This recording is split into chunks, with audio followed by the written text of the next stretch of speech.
Welcome back to The Relatable Black Girl, where I'm your host, Simone. And in this episode, I want to talk about letting go of the past slash detachment.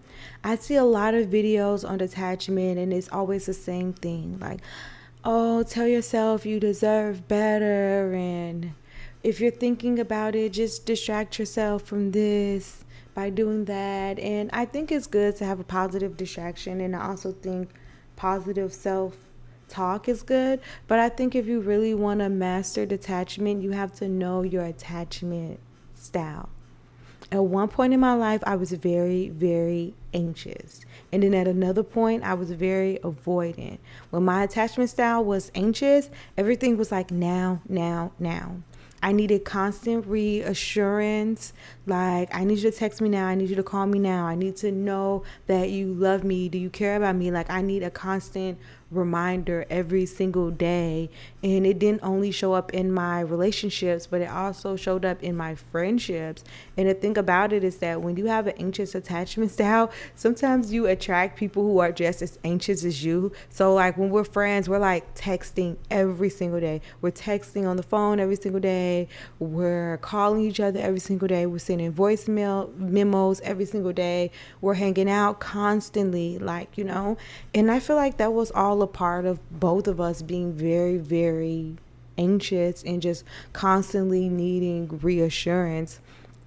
When I was avoidant, I did a lot of self sabotaging, a lot of isolation. I would purposely say things and do things that I know would make someone not like me because I just didn't want to be bothered with the situation, or I just felt like the situation was too overwhelming. It required too much of me, or sometimes I was just avoidant because I just felt like that was the easiest way not to get hurt, not to be put in the middle of drama, just stay to myself, mind my business, and that was easier. When I decided that I wanted to have a more secure attachment with the people around me, and most importantly, a more secure attachment with myself, I really had to look at why was I being anxious in the first place? Why was I being avoidant? Was the anxiousness coming from me feeling insecure and not feeling confident about myself? Was the avoidance coming from me being afraid of being hurt? You know? And I really had to find a happy medium, which is the secure attachment. I have a lot of self-confidence now, but I'm also very much aware that I am not a perfect person, and I'm more vulnerable now, I'm more open now, but I'm also very aware that people do not always have the best intentions, and I need to be careful with what I say when I'm around certain people. Like, it's like this very healthy balance in between. And a lot of journaling helped me with that.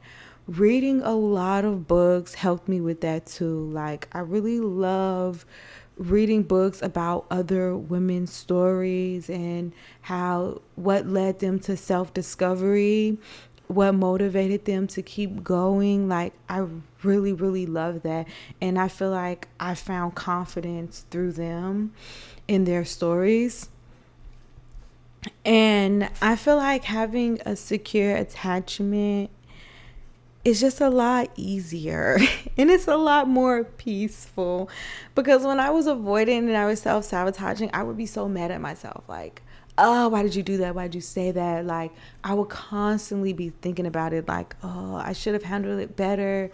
When I was anxious, I think I was kind of so embarrassed by how needy I was, and like how not having someone attention would like upset me so much. Like, now that I have a more secure attachment, I'm just okay with people coming and going. I'm okay with change. I embrace change. And I feel like that makes it so much easier to let go of the past. I'm leaning into the unknown. I want a new job. I want a new apartment. I want a new man. Like, I don't want anything old from my past. Like, I want the new experience. I want the excitement, you know what I mean? And I'm prepared for the letdown. It's okay. Things happen. It's not the end of the world, but I am so excited for my future. Like, I want to travel. I want to meet new people. I want to try new foods. I want to experience new cultures. Like, I want to just lean into uncertainty as much as possible. And I just feel like I don't care about my past, y'all. Like, I don't care about nothing I've been through. I don't care. You can't shame me. You can't make me feel bad. You can't. I do not care. I don't want to talk about the past. Let's talk about right now. You guys, I have an ex that's like related to my sister's husband. Don't ever, like, don't date within a friend group. Don't date other people's relatives that you still have to be around. Just don't do it. But it's like when I see him and his wife together, I literally think like they make such a great couple. Like, that's literally what I think. Like, I like they look really good together. They make sense together. I don't feel like anybody in my past I make sense with. I make sense with. That sounds crazy. But you know what I mean. But I think maybe it's just because I've grown and I changed so much as a person. Like, I feel like who I am now, I probably wouldn't even be looking in their direction. I feel like some of the people that I was like pushing away will probably be more people that I would lean into, and people that I was actually giving a chance to, I probably would be like, nah, like never in a million years. And I stopped letting people be up in my ear a lot. That's another thing. Have discernment. Use your own judgment. Don't let people be all up in your ear telling you what you need to do and don't need to do. Like, take some time to think about it. Give yourself a couple of days. Write it down. Only talk to people that you feel like have discernment and have good judgment and will give you good, solid advice, because people will give you very bad advice and purposely be sabotaging your fucking life. Like, be aware, okay? But I think the person that I am now, I'm like, I don't care about y'all. I don't want y'all. Like, I don't even listen to certain artists' music because they talk too much about their exes, or they talk too much about like living in the past. And like, no, I don't want to live in my past. Like, I'm looking ahead. I'm ready for the future. Like, I'm delulu with it. I'm like, I'm going to go to because you guys, I be going to like the coffee shops and stuff, and like, just sit in the coffee shop and have coffee, and just like study or read a book. So I'm like, yeah, I'm going to meet my husband at the coffee shop. He's going to be loaded.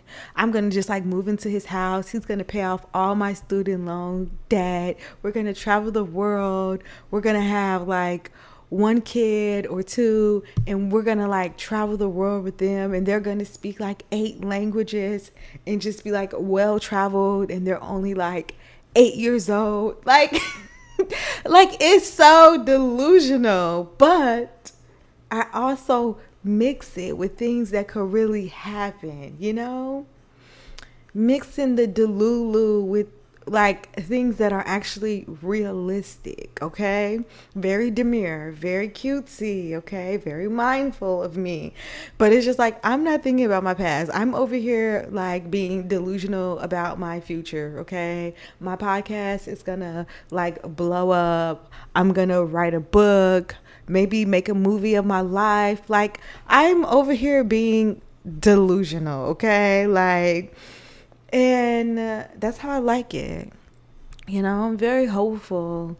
And I don't think that I've always had this, but I think that I'm more so centering myself in my life versus when I was centering having a man, or like, oh, like I have to have a family. Like, of course I want those things, but they are not a deal breaker to me. They're not a deal breaker. My life is still gonna go on, and I still have to be me and live my life and enjoy it no matter what.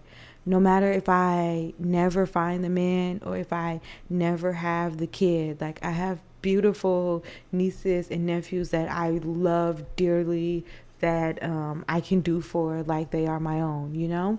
And I'm blessed to have that. And I just feel like I just don't want to get too caught up in my life has to be a certain way in order for me to be happy.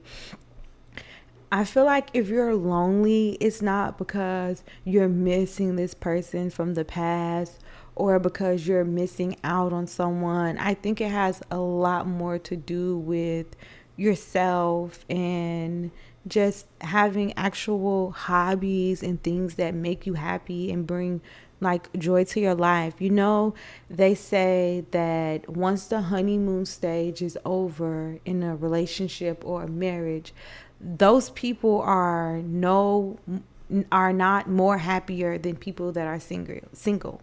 They're just as happy. Like people who are married and in relationships, once they get over the honeymoon stage, they are the same level of happiness as people who are single. So if you're single, don't think that you're so miserable because you're single. Like, you might be miserable because of something else, you know? And you need to recenter yourself and find out what you need to give you in order to be happy and secure with who you are as a person.